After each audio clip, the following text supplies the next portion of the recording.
स्वयं सजगता और स्वयं व्यवस्थापन। व्यक्तिगत क्षमता को बढ़ाने के लिए विशेषताओं को पहचानना और उन्हें प्रोत्साहित करना। मुझे अपनी विशेषताओं पर गर्व होगा और मैं हमेशा उनका प्रयोग करूंगी। शुक्र है अवसर को हासिल करने के लिए रूपा मौजूद थी। संगीता अपनी सहेली रूपा के कारण कॉलेज के कला मंच में सहभागी हुई थी। वो इस समूह से जुड़ने में झिझक रही थी। उसे इस प्रकार का अनौपचारिक समूह में शामिल होने से शर्म आती थी, क्योंकि वो कभी-कभी किए गए मजाक को समझ नहीं पाती थी। दूसरी बात, उसके पास स्मार्टफोन नहीं था, बल्कि एक साधारण सा मोबाइल था। इसीलिए वो व्हाट्सएप उसके पास नहीं था। वो अपने आप को काफी अलग-थलग महसूस करती थी और कभी-कभी वो बहुत ही अकेला एवं असुरक्षित महसूस करती थी। मगर रूपा का ये आग्रह था कि संगीता उसके साथ मंच की सभाओं में चले। रूपा ने कहा कि उसने वहाँ कुछ अच्छे दोस्त बना लिए थे और वहाँ होने वाली विविध सामूहिक गतिविधियाँ उसे बहुत पसंद थी। इस तरह रूपा के खातिर संगीता मंच की सभाओं में जाने लगी। वहाँ पर भी रूपा अक्सर अकेले बैठा करती थी, कतार में सबसे पीछे या किसी के पीछे। उसे यह यकीन था कि इस तरह वो मंच के किसी भी व्यक्ति के नजर में नहीं आएगी और कुछ दिनों बाद वो मंच में ना जाने का कोई बहाना ढूंढ लेगी। उस दिन सब उत्साहित थे। उनके समूह को कॉलेज के आनंद मेला के लिए मैदान सजाने और तैयारी करने की जिम्मेदारी दी गई थी। सब उत्साह से सजाने के लिए क्या किया जाए इस विषय में अलग-अलग कल्पनाओं के बारे में चर्चा कर रहे थे। हर तरफ से सुझाव आ रहे थे। संगीता भी बहुत उत्साहित थी, मगर उसने एक शब्द भी नहीं कहा। आखिरकार रूपा ने उसे टोका और उससे पूछा कि उसे क्या लगता है। संगीता ने केवल अपना सिर हिलाया, मानो कह रही हो नहीं। रूपा अब चुप नहीं रह सकती थी। रूपा ने मंच में सबको बताया कि संगीता हमेशा अपना घर सजाती है। इतना ही नहीं, उसने लगातार 3 सालों के लिए स्कूल के वार्षिक दिवस का सजावट पुरस्कार जीता था। वो अच्छा प्रदर्शन कर सकती है। संगीता रूपा को कुछ कहने से रोकने के लिए पीछे खींच रही थी और उसका हाथ जोर से दबा रही थी। उसे वो पूरी तरह से पसीना पसीना हो गई थी। मंच का लीडर बड़ा संवेदनक्षम था। उसने पूछा कि क्या संगीता के पास उसने स्कूल में जो किया था उसकी फोटो है। रूपा ने उसे बताया कि वो भी इस शनिवार रविवार घर जाने वाली थी। सोमवार को लौटते हुए वो फोटो लेकर आएगी।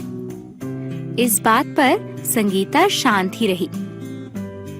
रूपा के कहने पर उन्होंने फोटो लाकर लीडर को दिखाए। लीडर की आंखों में चमक आ गई। वो बहुत ही प्रभावित हुआ। जैसे रूपा ने बताया था, संगीता का प्रदर्शन सचमुच अच्छा था। लीडर ये भी महसूस करने लगा कि संगीता समूह के सामने बोलने में शर्मा रही थी। इसीलिए उसने केवल रूपा और संगीता से ही बात की। उसने संगीता से पूछा कि वो इस नए काम के बारे में क्या सोचती है। संगीता का चेहरा चमक उठा। अब जब वो केवल इन दोनों के सामने ही थी, वो बात करने लगी। उसने उसे 3-4 सुझाव दिए। उसकी कल्पनाएं बहुत अलग थी। अगले दिन जब मंच की भेंट हुई, तो नेता ने कल्पनाएं समूह के समक्ष रखी।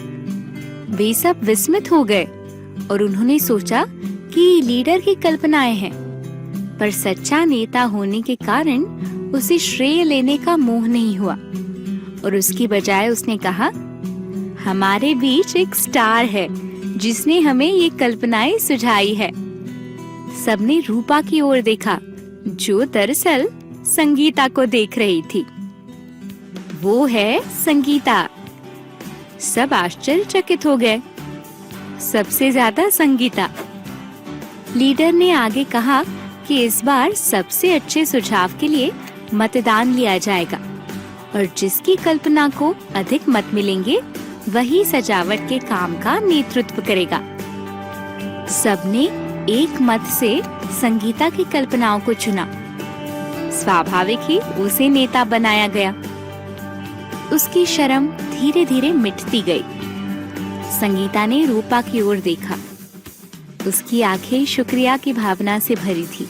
फिर संगीता ने अपनी कल्पनाओं को सबके सामने रखा और वो सबके साथ काम पर लग गई। उसे इस प्रकार का काम बेहद पसंद था। टीम लीडर सारा सामान इकट्ठा करने में उसकी सहायता करने के लिए और समूह को उसके निर्देश के अनुसार काम करने को प्रोत्साहित करने के लिए हमेशा उसके साथ रहता था। सब कुछ अच्छी तरह से हो गया। सारी तैयारियां बेहतरीन रही। काम के खत्म होते होते संगीता का आत्मविश्वास बढ़ने लगा, क्योंकि वो सजावट को अंतिम रूप देते हुए आराम से यहाँ वहाँ घूम रही थी। फूलों की पंखुड़ियों से बनाई हुई इसकी रंगोली तो सबकी प्रशंसा की हकदार बनी। पूरे समूह को ये एक्टिविटी बहुत अच्छी लगी। संगीता ने भी कुछ अच्छे दोस्त बना लिए थे, जिन्होंने उसके साथ बहुत मेहनत की थी। अब उसे शर्म नहीं आती थी। उसे ऐसे लगता था जैसे सबने उसे अपना लिया है।